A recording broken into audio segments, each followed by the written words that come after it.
Assalamualaikum warahmatullahi wabarakatuh. Dalam video ini saya akan menjelaskan tentang batuan karbonat, yang dimana tujuan pembuatan video ini untuk menyelesaikan tugas mata kuliah. Sebelumnya, perkenalkan nama saya Muhammad Rehan Farisi dengan NIM 1C124-069. Jadi langsung saja, batuan karbonat merupakan batuan sedimen yang mengandung unsur karbonat CO3 lebih dari 50%.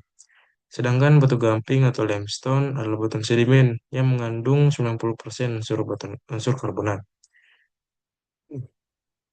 Eh, ke semua batuan sedimen yang menyusun kerak bumi, yaitu sebanyak 5% dari total volume kerak bumi. Batuan karbonat menyusun sekitar 19 sampai 22% dari total batuan sedimen tersebut, di mana hal ini relatif sedikit dibanding dengan batuan pasir yang menyusun eh, batuan sedimen sekitar 22 sampai 37% di kerak bumi. Jadi batuan karbonat sebenarnya merupakan batuan sedimen yang kompleks dikarenakan di samping sumber penyusunnya yang berbeda, eh, ada juga batuan karbonat ini sendiri mudah atau gampang mengalami perubahan atau diagenesis. Penyusun batuan karbonat itu sendiri yaitu adalah alocem, yang dimana alocem adalah partikel karbonat yang berukuran lebih atau sama dengan pasir, yang dimana alocem sendiri terbagi menjadi dua, yaitu non-skeletal grain dan skeletal grain, yang dimana non-skeletal grain ini terbagi menjadi empat, yaitu ooid dan pisoid, peloid, pelet, agregat, dan interclass. Eh, Sedangkan skeletal grain terbagi menjadi 12, yaitu mikrit, spirit, dan sparit. Eh, yang dimana non-skeletal grain ini merupakan grain atau pasir yang bukan berasal dari cangkang atau rangka organisme organisme karbonat yang terdiri dari ooid dan pisoid, yang dimana ooid dan pisoid itu sendiri merupakan butiran karbonat yang berbentuk bulat atau klips yang punya satu atau lebih struktur lamina yang konsentris dan mengelilingi inti-inti penyusun dari batuan karbonat itu sendiri. Biasanya ukuran partikel karbonat eh, OIT ini sendiri memiliki ukuran butir kurang kurang dari 2 mm, dan apabila memiliki kurang lebih dari 2 mm disebut sebagai pisoid. Peloid merupakan butiran karbonat berbentuk bulat, elipsoid atau meruncing, yang dimana memiliki ukuran sekitar 0,1 sampai 0,5 mm, yang dimana tersusun oleh mikrit dan tanpa struktur internal. Yang ketiga adalah pelet, yang dimana pelet merupakan partikel karbonat yang berukuran kurang dari 1 mm, berbentuk elips dengan komposisi CaCO3. Secara genetik, pelet merupakan kotoran dari organisme laut. Yang keempat adalah agregat dan interklas, yang dimana agregat merupakan kumpulan dari berbagai macam butiran karbonat yang tersemenkan bersama-sama.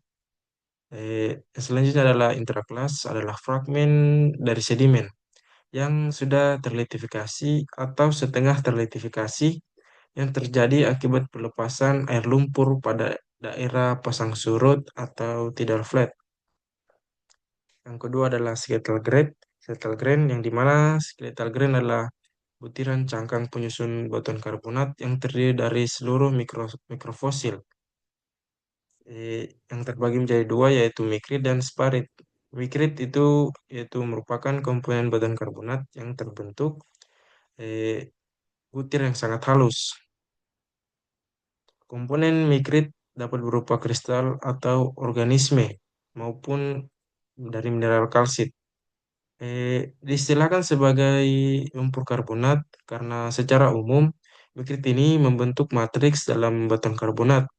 Kehadiran mikrit yang melimpah mencirikan lingkungan pengendapan yang berenergi rendah. Mikrit dapat mengalami alterasi dan dapat tergantikan oleh mosaik yang kasar. Yang kedua adalah sparit atau semen, yang dimana sparit ini sendiri umumnya mengisipkan pada batuan karbonat, yang dimana berupa kristal-kristal, yang dimana eh, semen ini sendiri atau sparit ini sendiri berupa kristal-kristal kalsit. Kenampakannya lebih jernih, kristalin, dan berukuran lebih besar daripada mikrit. Kalsit sparit terkadang hadir mengisi pori-pori di antara butiran atau rekan-rekahan sebagai semen pada batuan karbonat. Klasifikasi pada batuan karbonat ini sendiri ada empat, yaitu klasifikasi Dunham 1962, yang terkhusus pada batu gamping. Yang kedua adalah klasifikasi berdasarkan Folk yang 1959. Yang ketiga adalah klasifikasi menurut Embry dan Clovan 1971. Dan keempat adalah klasifikasi menurut Mount. Yang dimana klasifikasi Dunham itu didasarkan pada tekstur deposisi dari batu gamping. Karena menurut Dunham, dalam sayatan tipis, tekstur tekstur deposisional merupakan aspek yang tetap dan tidak dapat berubah. Kriteria dasar dari tekstur deposisi yang diambil Dunham 1962 berbeda dengan klasifikasi berdasarkan Folk. Sementara Folk membuat klasifikasi berdasarkan apa yang dilihatnya melalui mikroskop atau lebih bersifat deskriptif.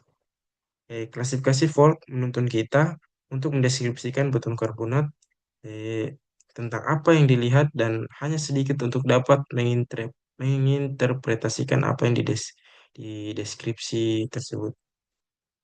Yang ketiga adalah klasifikasi Embry-Crovan itu merupakan klasifikasi yang dimodifikasi dari klasifikasi yang telah dikemukakan terlebih dahulu oleh klasifikasi Dunham pada 1972. Eh, batuan karbonat sendiri itu memiliki eh,